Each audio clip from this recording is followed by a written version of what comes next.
সন্দেহে এবং যে মামলা তদন্ত কার্য তো অব্যাহত আছে, এই পর্যায়ে আসলে বলা যাবে না কতজনকে গ্রেপ্তার করা হয়েছে। তবে যাদেরকে আনা হয়েছে, জিজ্ঞাসাবাদ করা হচ্ছে।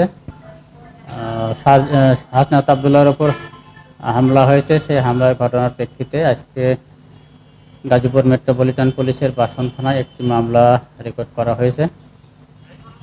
মামলার বর্তমানে তদন্তাধীন আছে এবং মামলা যারা এই হামলাতে যারা অংশগ্রহণ করছে তাদেরকে গ্রেপ্তারের প্রচেষ্টা অব্যাহত আছে এবং এই গাজীপুর মেট্রোপলিটন পুলিশের দিক নির্দেশনায় যারা কালপিট, যারা গুপ্তঘাতক বা যারা অরাজক পরিস্থিতি সৃষ্টি করার চেষ্টা করতেছে, তাদেরকে আমরা আইনের আওতায় আনার চেষ্টা করতেছি।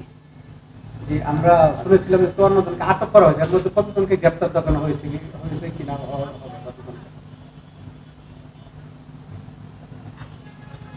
আসলে এই ঘটনায়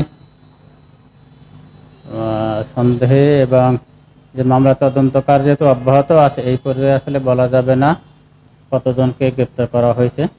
তবে যাদেরকে আনা হয়েছে, জিজ্ঞাসাবাদ করা হচ্ছে এবং মামলার প্রকৃত রহস্য উদ্ঘাটন করার চেষ্টা করা হচ্ছে। কতজনের বিরুদ্ধে মামলা হয়েছে? মামলা আমরা যেটা জানি, জানতে পেরেছি আসলে 100 জনের নামে মামলা করা হয়েছে এবং আরো অজ্ঞাতনামা আছে।